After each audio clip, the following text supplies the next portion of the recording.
I think we're excited that we're beginning a process to improve Missourians' lives by cracking down on crime. We believe this is a good step forward.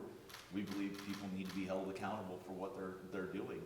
And Missourians deserve more. You shouldn't be afraid to walk out and hear gunshots and worry about your neighbor getting shot. Or your family, your kids going to school, shopping, going to a game. No, it's unacceptable. Something has to be done, and we started that process today. My colleagues did a great job. The gentleman from Jasper did an awesome job. I mean, he stood the ground. I think we picked up a couple of votes from yesterday. We had 109 votes on this bill, so I was very, very happy with that. But you fell one vote short of the emergency clause. We did, so indeed. is that sort of diminishing the impact from your perspective? I don't believe so. While I believe we should begin this process as soon as possible, I mean, it's a respectful thing, and we'll see where this bill goes in the Senate. I think the emergency clause would be harder to pass in the Senate anyway. What do you make of the fact that many of the folks in the chamber who represent St. Louis City voted against the bill and expressed a lot of vocal criticism of the bill? No, I mean, I represent all of Missourians to that degree, and I think Missourians spoke that they want to feel safe living in their houses, commuting to work, going to school. What we have going on in St. Louis City is completely unacceptable, and we're addressing that today. So will this reduce the number of homicides in St. Louis City? Well, I don't think it will on its own. We're going to look at a lot of different things. We're going to start looking at juvenile reform as well. But it's beginning the process in the right direction. You cannot expect to have the will of law upheld if you're not enforcing it. And the law has not been enforced. Violent actors have been left to run wild in portions of Missouri. They have to be held accountable. They need to be brought before justice, and justice needs to hear their case and determine by a trier of fact what happened, whether they're guilty or innocent. That hasn't happened. So it's a step in the right direction, and I believe over time it will. What impact do you think that the deliberate reduction in the number of people being held in the State Department of Corrections has had on this problem? The population of the Department of Corrections has dropped by about 10,000 since Republicans took over in the 2016 election. I haven't seen any direct evidence that has led to an increase in crime. I believe those that were released were the nonviolent offenders. I'm not at liberty to comment one way or the other. I haven't seen any of the crime statistics, and I haven't seen any of the allegations, perhaps pending charges against individuals that were released. Well, if you haven't seen crime statistics, how do you Well, the crime statistics for those 10, no one's pointed out whether any of those 10,000 have committed a crime. I have to ask about the gun part. And I don't know, Representative, sorry, Roberts, didn't know, that was something that when it came to the bill, or came to the committee after you guys had the working group, that became a bipartisan issue. And you spoke very strongly in the committee last Thursday about that provision and that something has to be done, that if something's not done, we're walking away. Do you hope it comes back from the Senate or goes to the Senate and has that provision? I don't know, Speaker, if you want to add something to it. It was a bipartisan working group that you had over the interim, and that part got stripped out, and there's people that are upset about that. Well, I can't speak exactly to what the committee did because I wasn't in it, but I'm very proud of what the committee did this summer, what Representative Roberts put forth, the effort and the work that he began months ago.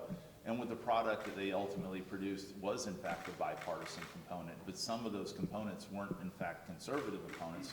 They were an effort to reach across the party aisle, I believe, to bring some of those on the other side of the aisle into the yes camp. We have other concerns, though, about protecting the Second Amendment, and I think our concerns about protecting the Constitution, in this case, outweighed doing something that wouldn't necessarily have a proven result either. We will stand by the Second Amendment as conservative Republicans in the state of Missouri. We will be looking at other venues, other aspects of what we can do to address what juveniles are doing. And I'm going to ask that committee now resume its hard task of looking into other things that can be done, in particular juvenile crime. If another vehicle this session with that language regarding minors and having possession of firearms comes to that committee, is that something you're interested in bringing to the floor and advancing? As I said earlier in the year, everything is on the table. I mean, I think Missourians deserve better, but we have to protect the Constitution.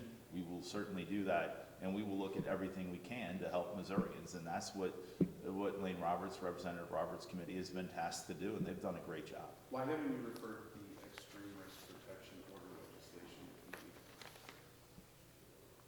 committee? I didn't believe, I mean, he can talk about it, there's no doubt about that. We believe we have other options, and they can be explored. The committee was tasked with exploring many different things, but But you said everything was on the table. everything is on the table for discussion. Not everything gets referred. But you can't discuss it outside of committee, right? Well, they have a task, yeah, you can bring things up in committee, there's testimony that they take. Suggestions can be offered. Why did you cut off debate today? I think there were 3 black lawmakers at the microphone. Why didn't want to hear from you? Well, I think I enumerated my displeasure with the fact that the discussion was not concerning the bill at hand. It concerned discussions involving legislation in Mississippi. I heard allegations of apartheid. I don't believe that was, That was only one speaker. There were 3 other speakers at the microphones. I recognize the gentleman from Jackson for a previous question. He moved the previous question. Representative Patterson, why did you move the previous question?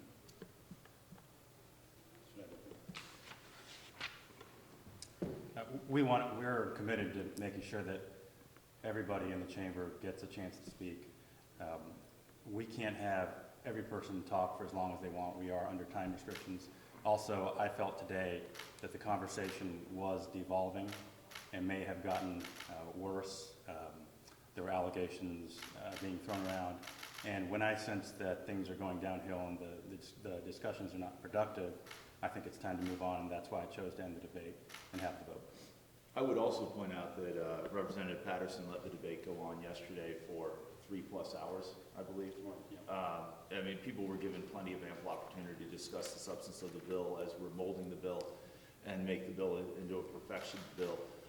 Today is often just, it seems, rehashing that. I commend Representative Patterson for keeping order on the floor and not letting things double into chaos. So one thing this bill does is it makes it a crime to disclose a public official's name if it's with the intent to harass or intimidate. Why is that necessary, and might it be difficult to prove the intent, whether it's to harass or intimidate or just to share information? Well, I think you pointed out, I mean, that's why we have a judicial process, right? You have to prove intent. That's the burden of the prosecutor to prove the intent. That's an element, perhaps, of the crime. But then again, I don't think our judicial or elected officials deserve to have their families attacked or threatened. You know, I come to the office here. People know where I am. They can talk to me. I don't hide. But then again, I don't know if people need to be going to our homes and talking to our families and creating the appearance of threats. So I thought that was fair legislation. I follow the family part and the threats. Threats are probably illegal already, but the bill actually includes the name itself, publicizing a name of an elected official with an intent to harass. I mean, your name seemed fairly public as it is, so has there been a problem with that, I guess? I believe if we heard what the judicial branch spoke of yesterday in their speech, Justice Wilson specifically addressed that issue and spoke in favor of it. I respect our judicial branch, and apparently it has been a problem.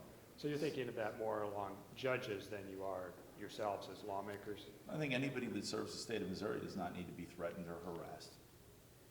People don't need to be threatened or harassed. Look what's going on in St. Louis City.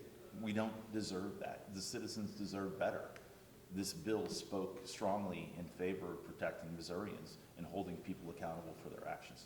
Is harassment defined in the bill? Well, I think harassment's defined within the criminal code. I have to say that in the 1 month that you guys have been here, you've accomplished 2 priorities that you and I spoke with before, of IP reform and also a little bit of crime prosecution. So what's next? What other priorities do you have? And we still have 3 months to go. So what's next? Well, we have a lot of things on the burner right now. We're gonna, Representative Patterson and I are gonna talk about what we're gonna put on the docket for next week. But we do have some tax reform issues. We're working in personal property tax corrections so that we don't have the problem that happened last year with our personal property taxes. We're doing the same thing for real property. We have sports book coming out. I'd have to look back. I mean, this was a good week for us. We really pushed a good agenda. I think we're gonna help Missourians with what we passed, and we're gonna continue to do that in the weeks to come. On the supplemental appropriation, the only real change from the governor's plan was excluding lawmakers and elected officials. The Senate puts that back in. Is that a problem for the House with this large vote in favor of this bill?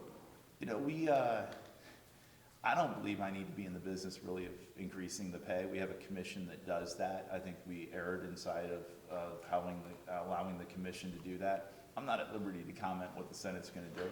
I might be surprised if that gets thrown back in, but we'll tackle that component if it does. Did you get any heartburn or pushback from any of your members saying, we really want the money? No, I did not. What do you think Well- of the Senate passing, or I'm sorry, at least first reading, or giving preliminary approval to a scaled back version of critical race theory ban and 1619 budget ban? I didn't follow exactly explicitly what the Senate has put together there as we were working diligently over here. But I will say that we believe strongly that parents need to have great involvement in their children's education.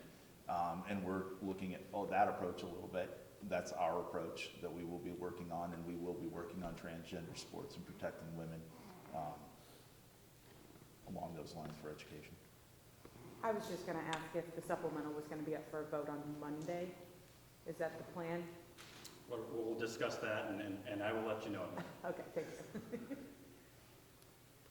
I thank you guys for coming. Appreciate the questions, and you all have a good weekend, and go Chiefs.